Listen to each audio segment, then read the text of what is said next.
ज़ीशान रोकड़ी है कौन? ज़ीशान रोकड़ी है, यानी आप अपने आप से सवाल तो कभी पूछते होंगे ना? ज़ीशान रोकड़ी जी एक बिल्कुल ही आम इंसान है, और बस ये है कि मेरे मालिक का मेरे पे बहुत ज़्यादा करम है। थोड़ा सा ये फ़र्क ज़रूर हो सकता है, हर के नसीब अपने अपने, अल्लाह ने बहुत बड़ा करम किया हुआ है। और मैं एक सादा सा इंसान हूँ जी, एक पेंडू स्टाइल इंसान हूँ, देसी इंसान हूँ, मियाँ वाली से तल्लक। तो आपके वालिद साहब तो पुलिस में मुलाजिम थे, फिर उन्होंने बड़ा नाम कमाया, शफ़ाउल्लाह साहब। और किस तरह से आए थे इस मेरे सब? बाबा जी बिल्कुल जी पुलिस मुलाजिम रहे हैं, और हमारे डीपीओ साहब उस टाइम लगे थे अमजद सलीमी साहब जी, जी, मियाँ वाली में, बाद में जो आईजीपी बने। बाद में आईजीपी बने।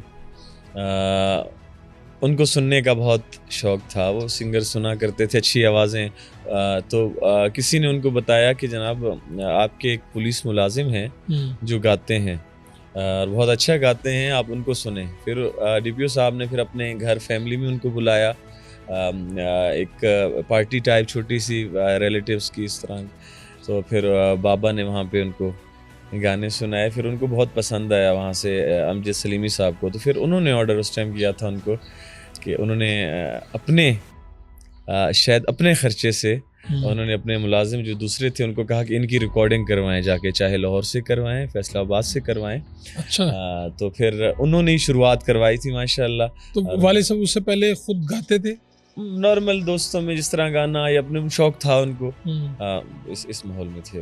फिर अमजद सलीमी साहब ने उन्होंने ज़्यादा आगे जब ले जाने के लिए रिकॉर्डिंग्स के लिए उन्होंने कहा था। तो वालिद साहब यानी आम खुद दोस्तों वगैरह में गाते थे, लेकिन पहली मर्तबा जो उनका टैलेंट है वो अमजद सलीमी साहब की वजह से बाहर आया। बिल्कुल जी, हमारे डीपीओ साहब थे उस टाइम में, बाद में आईजी बने, उनका ही था, वो चाहते थे कि बाबा उनकी आवाज़ अच्छी है, वो आगे जाएं। तो फिर कहाँ पे रिकॉर्ड हुआ, क्या हुआ? आई थिंक इनकी फैसलाबाद में रिकॉर्डिंग हुई थी। उस टाइम मियाँ साहब हुआ करते थे फैसलाबाद में, तो उनको वहाँ पे रिकॉर्डिंग हुई थी। और फिर शोहरत कैसे हुई, यानी पहली चीज़ पहला कौन सा गाना मशहूर हो गया? उन्होंने जब पहले कहा जाता है, जो बताते थे बाबा, कहते थे जो पहले उनकी एक दो एल्बम, क्योंकि उस टाइम आपको पता है कि एक कैसेट आती थी और 8 गाने उसमें हुआ करते थे, 4 गाने हुआ करते, मतलब मुख्तलिफ टाइप कैसेट आया करती थी। तो पहले बाबा कहते हैं कि एक दो जो मैंने किए थे ना कैसेट्स, उसमें मेरा इतना माहौल नहीं बना था। ठीक है। फिर उनकी 10 साल ब्रेक आ गई थी उसमें।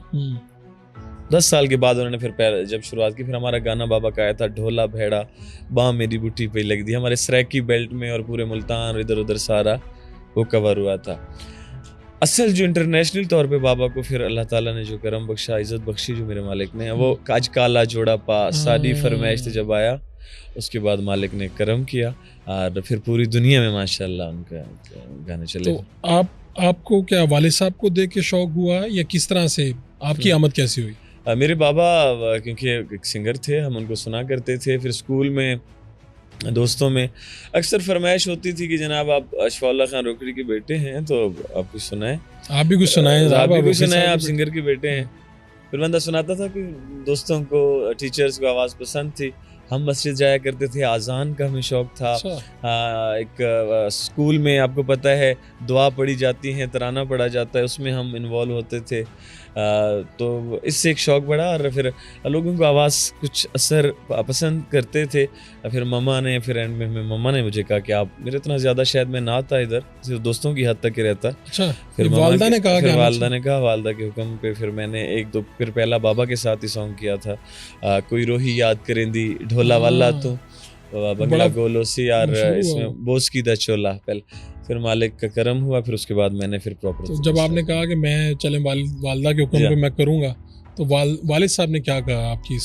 बाबा बिल्कुल, बाबा नहीं रोकते थे हमें कि आप बाबा के साथ मैं पहले भी इन्वॉल्व, मेरी दोस्ती स्टाइल था बाबा के साथ। तो मैं ही था जो मैं उनके साथ हारमोनियम पे साथ बैठ जाता था, गाने गाता था। कोई चीज़ मैं गा रहा हूँ कि मैं बता रहा हूँ कि बाबा जी हम ये गाना अगर कर लें, ये वो, फिर बाबा मुझे सुनाते थे। दोस्ती थी तो उनके साथ मैं पहले से, तो वो चाहते थे कि वहाँ, लेकिन मामा की ख्वाहिश जो थी स्पेशली कि मामा कहते मेरे और कोई बच्चा नहीं है इस गाने वाला, तुम हो तो तुम एक दफ़ा करो। फिर आप तो आए और आपने भी यहाँ पे शोहरत ली, फिर अब आपके भाई भी आ गए, तकरीबन 2, 2.5, 3 साल हो गए। जी माशाल्लाह जी माशाल्लाह। आपका और मेरा एक पहले इंटरव्यू हुआ है माशाल्लाह बहुत टाइम हो गया उसको, हाँ, उसी 3 में साल हो गए हैं तकरीबन हो उसको, गए 3 थे। साल तो हो गए ज़्यादा वर्षा मुझे लगता है। उस टाइम ताहिर नहीं गाता था, मेरा छोटा भाई है ताहिर जी, उसको शौक था, बाबा को वो सुनाया करता था कुछ ना गाने, तो बाबा भी चाहते थे ये आए इस फील्ड में। तो वो आपसे गपशप है, आपका इंटरव्यू एक हुआ था उनसे। माशाल्लाह उसके बाद फिर हमने इसके सॉन्ग की, उसी टाइम मैंने आपको बताया था कि हम सॉन्ग इसके करने जा रहे हैं।